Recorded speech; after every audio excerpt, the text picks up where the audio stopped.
When the Indian government was in a state of complete panic, a renowned Indian journalist created a major problem during a live broadcast. The reason was that during his reporting trip to Pakistan, he revealed the true comparison between Pakistan and India live on air.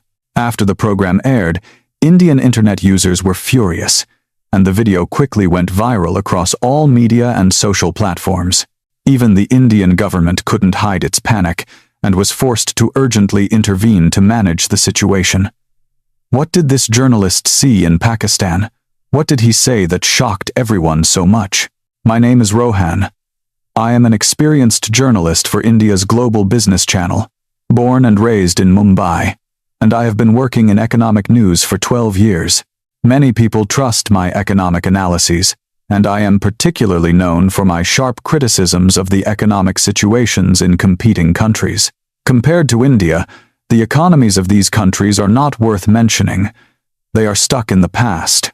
My words on a live broadcast last week generated great enthusiasm among viewers.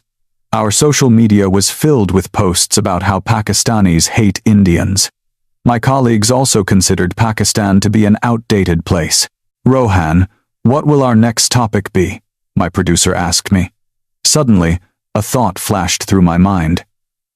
I had talked a lot about Pakistan, but I had never been there. All my information came from other media outlets or rumors. I wanted to do a special report on Pakistan, to go there and conduct interviews myself.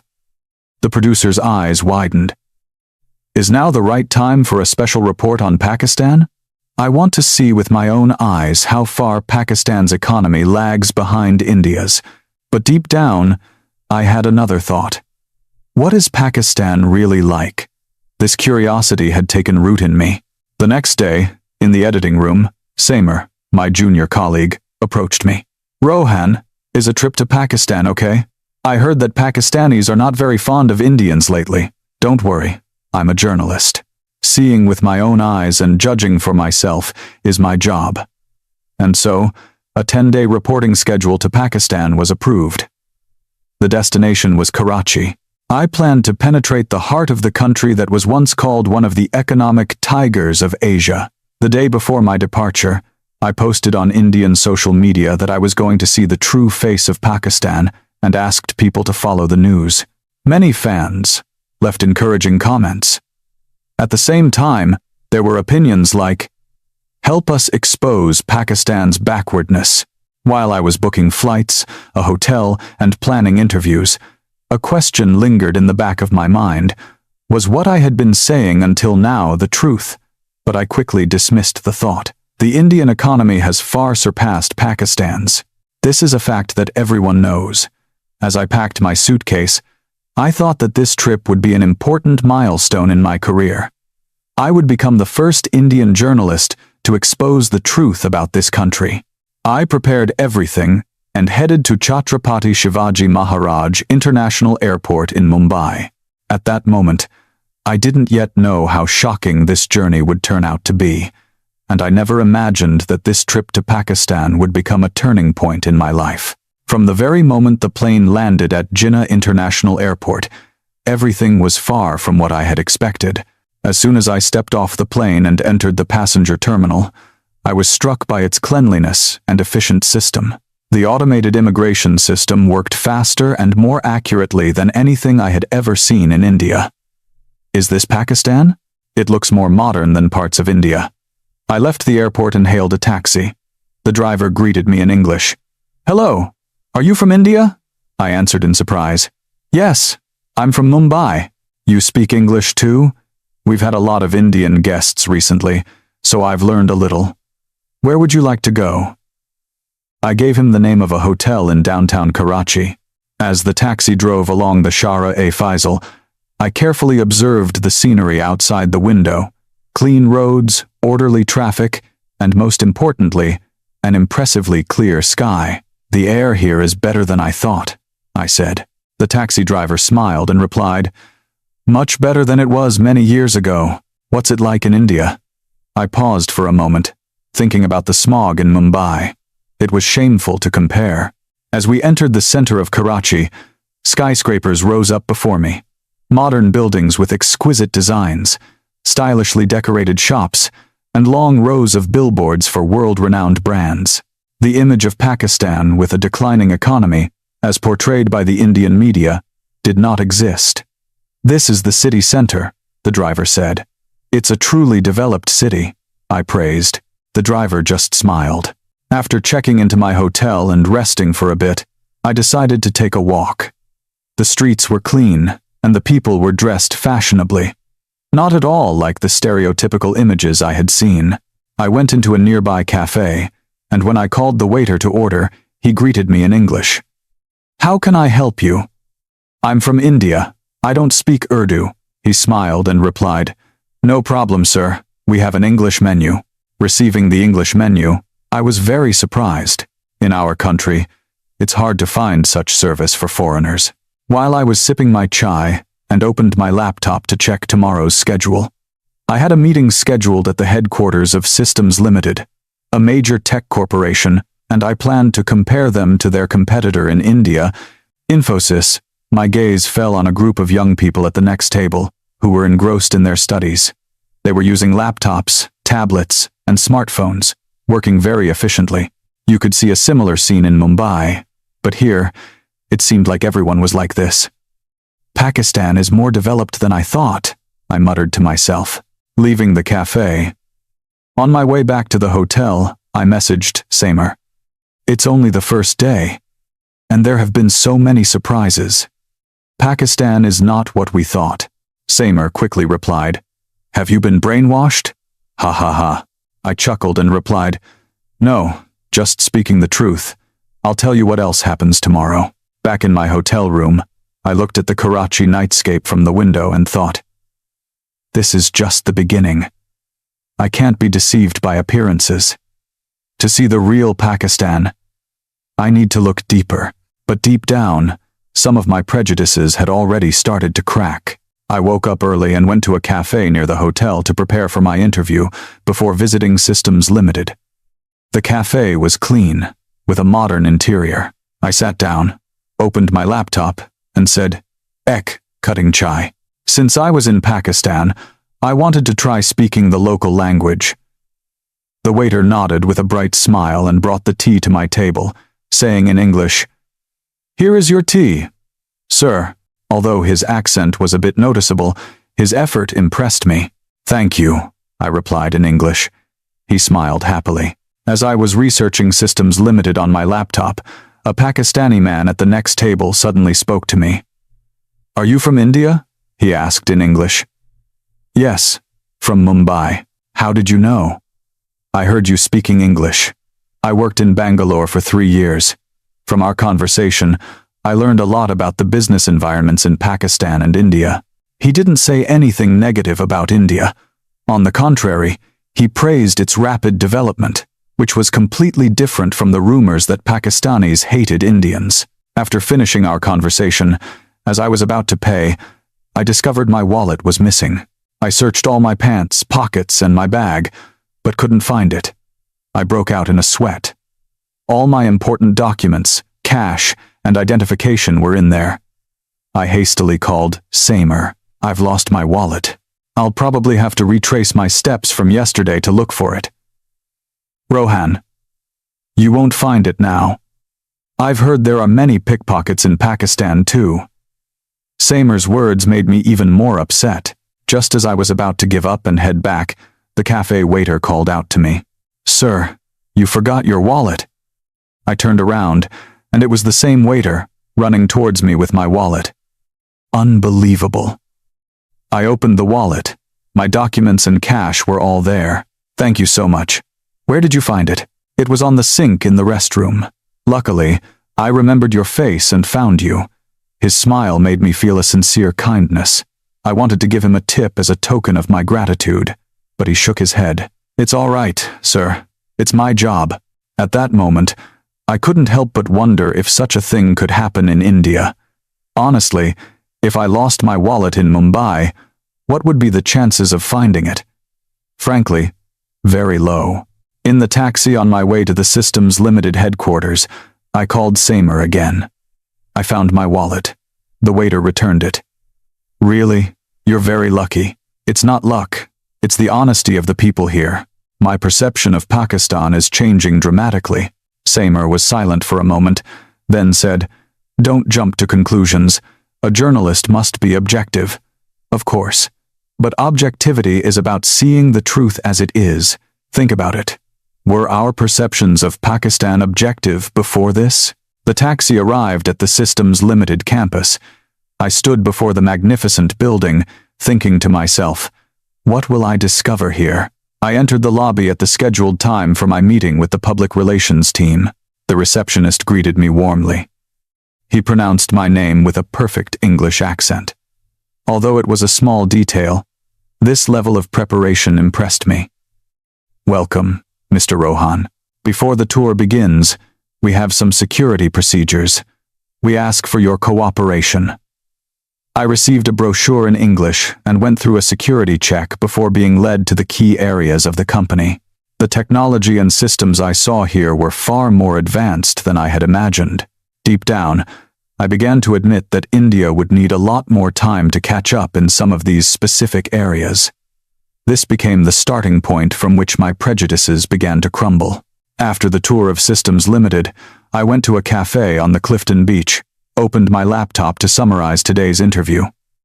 What I had seen of the modern technology and research center at the company had amazed me. It was completely different from the image of Pakistan having lost its competitive edge, as portrayed by the Indian media. How am I going to write this article? I sat, sipping a drink by the window, looking out at the Arabian Sea. The sunset, reflecting on the water, was beautiful. I wanted to take a photo, reached into my pocket, but my camera wasn't there. Damn it, where's the camera? I searched myself, my bag, and everything around me, but couldn't find it. Suddenly, I remembered the taxi I had taken that morning. It must have fallen out there. Losing a camera in Pakistan is the end of it. If you lose a camera in India, in most cases, you won't find it, especially if it's lost in a taxi. Nevertheless, with a glimmer of hope, I went to the police station. When I entered, a young police officer greeted me in English. "How may I help you, sir?" "I lost my camera in a taxi. I'm Indian. I don't know what to do." The officer smiled kindly. "Don't worry. Let me try to contact the taxi companies.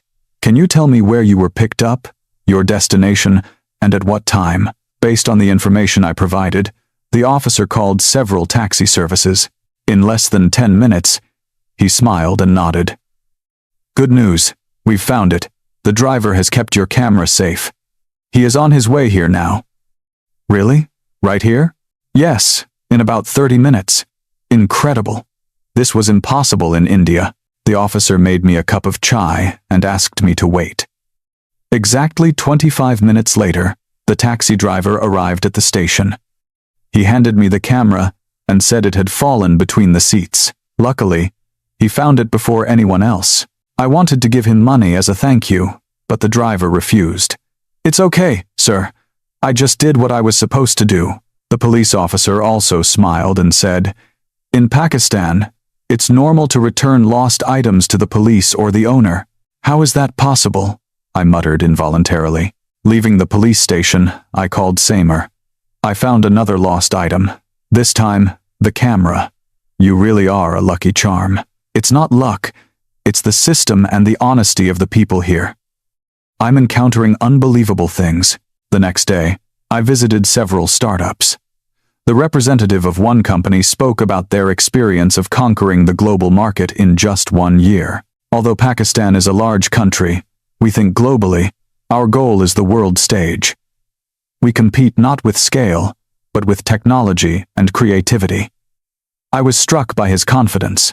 In India, we often think only about the domestic market, but these people had set their sights on the global market from the very beginning. Another startup, which began with just 2 people, has now grown to 100 employees. The representative said, "We are not afraid of failure. Failing fast, learning fast, that's what's more important." This attitude seemed to be the secret to Pakistan's flexibility and rapid adaptability. Though they had gone through economic crises, they always came back stronger. In the evening, back at the hotel, I opened my laptop to summarize the interviews and realized that the direction of the article I had prepared was vastly different from the reality I had encountered. I came here to show Pakistan's economic decline, but what I had seen so far was the complete opposite. I wrote to Samer, "The Pakistan I'm seeing is nothing like what we know. Tomorrow I have a meeting at a major software house. I don't know what other shocking things await me." Samer replied, "Don't get too immersed in the atmosphere there. Our channel is waiting for an objective report." Those words made me think. An objective report? Then, perhaps the best thing to do is to present the truth as I saw it. I looked at the Karachi nightscape from the window, planning tomorrow's interviews. I was no longer a journalist who wanted to prove Pakistan's decline, but a journalist seeking the truth. When I arrived at the research institute of a leading software company, I was again amazed by its vast campus and modern buildings. The Indian media only reported on the difficulties Pakistani tech companies face in the global market. Ahmed, a senior executive, greeted me warmly. "Welcome, Rohan. Today, I will personally show you the technological potential of our company." Entering the research institute, I saw a multitude of advanced research projects, from automation technologies to artificial intelligence and robotics. In particular, their technologies in fintech and e-commerce solutions were world-class. Currently, India may be developing rapidly in the overall tech market, but in specific niche areas like fintech solutions for the Middle East, we are still leading, Ahmed said confidently. "Why did you focus on this area?" I asked. "Future competitiveness lies in quality, not quantity. We strive for a made-in-Pakistan quality that is recognized worldwide." Listening to his explanation, I compared it with the strategy of Indian industry. We mainly focus on mass-market solutions, but Pakistan is exploring much more diverse opportunities. "It's incredible that Pakistan is such a technologically advanced country in these sectors," I murmured. During the lunch break, Ahmed took me to the company cafeteria. Surprisingly, I saw many foreign engineers there. We welcome talent from all over the world. Ability is more important than nationality. In India, hiring a foreigner can be a complex process, but Pakistan seemed much more open. I realized that diversity leads to innovation. In the afternoon, I was shown the design center. I was impressed by the scene of designers freely exchanging ideas and debating. There was no hierarchy. Everyone exchanged opinions on an equal footing, which was different from companies in India. "We are quickly moving from a vertical culture to a horizontal one," the head of the design center explained. "Creativity flourishes in a free environment."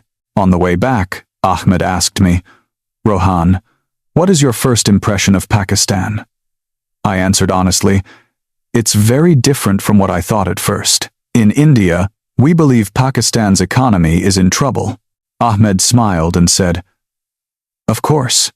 We have our challenges and problems too, but turning a crisis into an opportunity is in the DNA of the Pakistani people."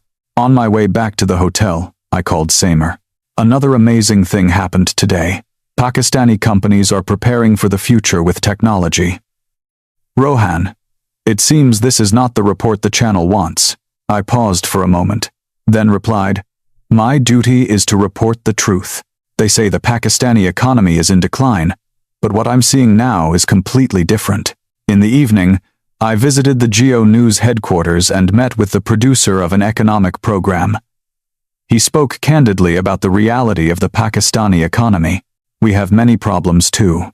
Youth unemployment, rising housing prices, an aging population. But we don't hide these problems. We bring them to public discussion." I was impressed by his frankness. In India, we often hide economic problems rather than acknowledge them. "Transparency is the starting point for solving problems," I said. The producer nodded. "That's right. We accept the problems and find solutions together."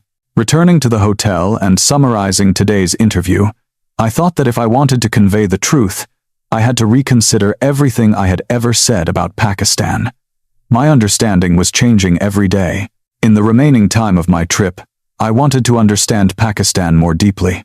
I visited the Geo News headquarters as planned. I wanted to see with my own eyes how the news about Pakistan that I saw in India was created. In the lobby of the media house, I was greeted by Maria, a producer. "Welcome, Rohan. Today we have prepared a tour of the station and an interview for you." I was shown various departments, from the newsroom and studios to the editing suites. I was particularly impressed by the open atmosphere of the newsroom. Journalists were debating animatedly, preparing for the news broadcasts. "Do you work 24 hours a day here?" I asked. "Yes. News never sleeps. We try to provide viewers with the most accurate information at all times." We moved to the interview room and sat down to talk with Maria. She was curious about my experience in the Indian media. "Rohan, in India, from what perspective is news about Pakistan usually made?"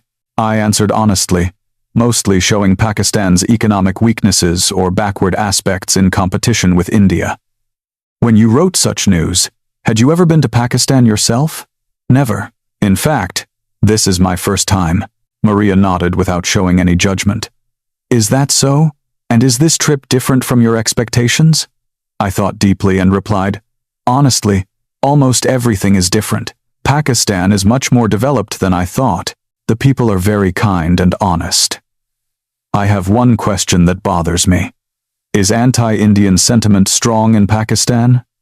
Maria thought for a moment and replied, "That's an image created by the media. Pakistanis are not really like that. Of course, there are some conflicts due to political and historical issues, but ordinary people are not at all hostile towards Indians. On the contrary, many Pakistanis are interested in Indian culture and have many Indian friends." Hearing her answer, I began to understand how much prejudice there was in the Indian media. We emphasized conflicts and negative aspects to attract ratings. "Are we reporting the truth?" I asked myself. Then, Maria arranged for me to speak with the channel's international journalists. They presented balanced views on the relationship between Pakistan and India. "Sometimes we also make news about India with a bias," one journalist admitted. "But lately, we have been trying to understand each other more deeply." I was impressed by their frankness and self-criticism. As an international journalist, I felt that I also needed to re-examine my views. In the evening, Maria invited me to dinner at a restaurant serving traditional Pakistani cuisine. I tried many diverse dishes like biryani, nihari, and kebabs. We talked about Pakistani food. "How is Pakistani cuisine represented in India?" she asked. "It's mostly known for just being spicy and heavy. But today, after trying it, I realize it has a much more diverse and deep flavor. It's the same with food as with everything else. The image from the media and the real experience can be different." She smiled. On my way back to the hotel, I thought about how, until now, I had judged Pakistan based only on superficial information and then broadcasted it to viewers. I felt terribly guilty. I wrote to Samer. "Today I visited a Pakistani TV channel. They are also self-critical of their work. What about us, do you think?" Samer replied briefly, "When you get back, we'll talk more." I looked at the night sky of Karachi from the hotel window and thought, as a journalist, am I conveying the truth or just the stories others want to hear? These thoughts swirled in my head. As the trip was coming to an end, I felt that I had to bring back something more than just a report. On my last day, I decided to visit the Bahriya Icon Tower, a symbol of modern Karachi. I wanted to experience Pakistan as a tourist. I left the hotel early and took a bus to the tower. The bus driver, seeing that I was Indian, greeted me with a few simple English phrases. "Hello, going to the tower?" "Yes, you speak English too?" "A little. Many Indian tourists come." So I learned. On the bus, I admired the panoramic view of Karachi. High-rise buildings and old colonial monuments merged together, creating an impressive picture. It was a modern city that had preserved its traditional culture, different from cities in India. Suddenly, the driver turned around and said, "It's a bit chilly. Have this," and handed me a small piece of candy. I was surprised by the unexpected kindness, and thanked him. It was indeed cold on the street. Though it was just a small piece of candy, its warmth touched me. When I reached the Bahriya Icon Tower, I took the elevator to the observation deck, A 360-degree panorama of Karachi opened up before me. The Malia River Expressway wound through the city, and the large and small buildings looked harmonious, like a painting. On the observation deck, I met an elderly Pakistani couple. They greeted me. "Are you from India?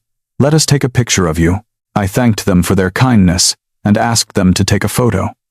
After the shot, the husband said, "Last year we were in Mumbai. It's a beautiful city," his wife added. "The people in India were very kind and helpful. The trip was very pleasant." From my conversation with them, I felt that between the ordinary people of the two countries, there were almost no conflicts or hostility as portrayed by the media. On the contrary, there was curiosity and mutual respect. I sat and drank chai in a cafe on the observation deck, reflecting, Pakistan is not a country in decline, but a warm country. The impressions of the last few days flashed through my mind. The waiter who found my wallet, the taxi driver who returned my camera, the kind people I interviewed, and the bus driver who gave me a candy.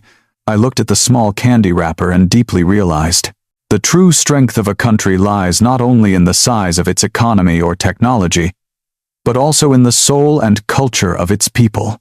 Pakistan is economically resilient, that's true, but more important are the honesty, kindness, and fortitude of its people, which allow them to overcome crises. Descending from the tower, I took a walk through a nearby market. The vendors were also very kind, giving me, an Indian, a discount. One vendor even gave me a small keychain as a gift when I bought souvenirs. "Please visit Pakistan again." Leaving the market, I called Samer. "I'm coming back tomorrow. The interviews are done. What angle should I take for the article?" Samer thought for a moment and replied, "Write the truth, Rohan. The image of Pakistan that you saw with your own eyes. It might be different from what the channel wants, but you still have to maintain the dignity of a journalist, right? Indian viewers also have the right to know the truth about Pakistan." On my last evening, I had dinner alone at a small cafe near the hotel. I ate halim while reflecting on the trip. Initially, I came to find Pakistan's weaknesses, but instead, I had an experience that shattered my stereotypes. The owner of the cafe came over to me and asked, "Do you like Pakistani food? It's delicious. I will miss this taste in India." He smiled widely and handed me a small packet of chaat masala. "Take this as a gift for your family in India." At that moment, I was certain that this warmth, honesty, and openness were the true strength of Pakistan, capable of overcoming any crisis. Back at the hotel, packing my suitcase, I thought, how am I going to tell this story now? When I landed at the airport in Mumbai, I immediately received a call from the TV channel. "Rohan, get to the studio immediately. There's a live show tonight. You have to be on it. Right now, I don't even have a script. It's fine. Just talk about your impressions of Pakistan. The viewers are waiting." I took a taxi to the channel with a heavy heart. The anxiety about how to present the material grew. If I told the truth, many people would be unhappy. If I stuck to the old viewpoint, my conscience wouldn't allow it. When I arrived, Samer was waiting for me in the lobby. "Rohan, it's finally time for the special report on Pakistan. Everyone is very excited. The ratings will surely be through the roof." "Samer, what will happen if I tell the truth?" He was silent for a moment, then answered cautiously, "It's your call, but the viewers want to hear about Pakistan's weaknesses." I prepared in the makeup room and entered the studio. The red light went on. The live broadcast began. "Hello, dear viewers. Tonight we have a special guest, Rohan, our journalist who has just returned from a special assignment in Pakistan." "Rohan, how are things over there in Pakistan?" I took a deep breath and answered, "The Pakistan I saw is completely different from what we know." A silence fell over the studio.